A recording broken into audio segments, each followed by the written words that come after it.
Uh, I think that would be very interesting also in that particular case, because this is indeed a European invention transplanted into a former colony or a colony at the time, but with very important local modifications over time. And I think that indeed if you look at how it grew, and we've tried a little bit in the paper to do that, but that you will understand better how the situation works now in light of all these developments. Right. Thank you. Where does one start? Probably easier to start off with Jonathan's. It was, I guess, discreet and focused enough. I think my project would be helped by constitutional ethnography, and it's actually something that I've thought about. That it would actually really be interesting to facilitate a bunch of conversations around. And I think was it LSE had something where it might have been LSE, kind of a crowdsourced constitution, which isn't constitutional ethnography, but the idea is talking to people or members of society to really get what they want, what they would want to see out of a constitution, given a blank slate. But in a South African constitution, maybe it's not even about a blank slate, but going into communities that live some in terms of customary law, which falls under the constitutional regime. But we know that the way that in which societies where customary law prevails also have their own particular idiosyncrasies, and there are certain tensions that exist with the way that they see themselves and conceive of themselves and the Constitution. Some of these questions are problematic, but it would be interesting to understand how they would want to see themselves navigating those questions. So I think it would be interesting. I think with the other questions, and comments, they're really difficult.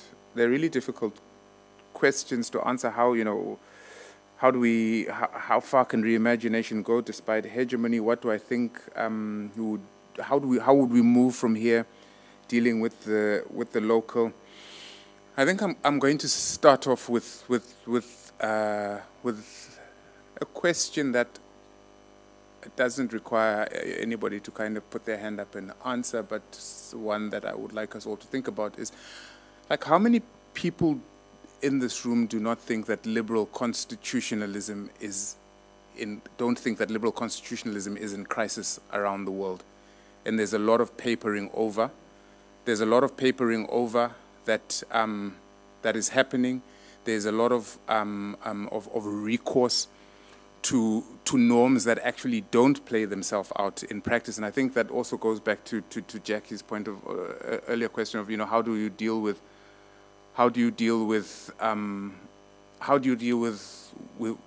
intolerance? And I guess my response to that is that there's no one place that's actually managed to get rid of it, in spite of rights, in spite of rule of law, and so forth. But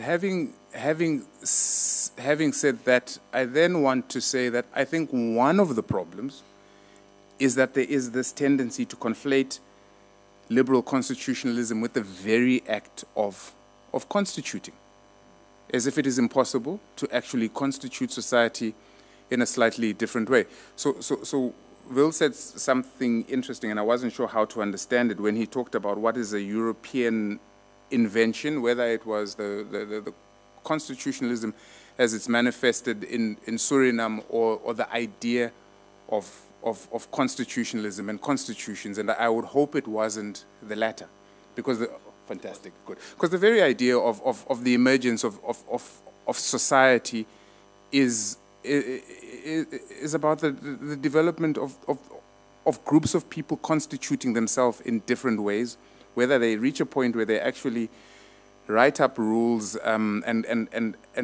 and call it a constitution or have an unwritten constitution and so forth. The only way that it is actually possible to live as communities is to constitute and to have some form of, I mean, some of the ideas in my actual paper speak of, I think it's Yandel, an author called Yandel, who talks about organic constitutions, and another author talks about growing constitutions. But these ideas are not ideas that emerged in place and fully formed when they came into existence.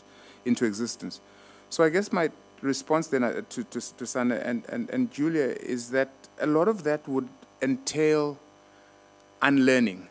A lot of that would entail unlearning, and I think in an African, in a particularly or post-colonial context, it would mean taking seriously, engaging in critical histories, engaging seriously ideas that are part of decolonial theories, ideas of what epistemicide means and what the implications of epistemicide means, and the way that the colonizing or the imperial project came in not just to possess but also to destroy, to culturally and intellectually decimate the communities in which they manifested. So the ways in which we teach, and not just at law school, the way in which we treat the idea of constituting would have to embrace the idea of possibility and the idea of a fulsome type of liberation that resists all types of oppression, not simply racial oppression or gender oppression, because as long as somebody as long as there are groups within our societies that are oppressed, we would have to be open to the idea that society can be imagined and constituted in a different way that does away with that. It probably sounds extremely utopian, but I also believe that the current state of the world is the utopia of some, possibly the 1%. Yeah. So you can't simply, well, yeah. So I kind of refuse to reject the notion of utopia. Sorry, one last point. I just want to mention a literary scholar who deals in post-colonial theory, Ato Seki Otu, who has a very provocative thought when he says, what if we think of colonization not as the whole story, but what if we think of colonization as a disruption in particular histories? And that if we think of it that way, we can actually emerge out of those histories and fashion something different. Thank you. Thank you so very much. I've seen hands, but we don't have... Yes. Thank you all very much. I understand we have drinks right outside. Let's vacate the room before they kick us out. So we hope to see you all tomorrow. What time is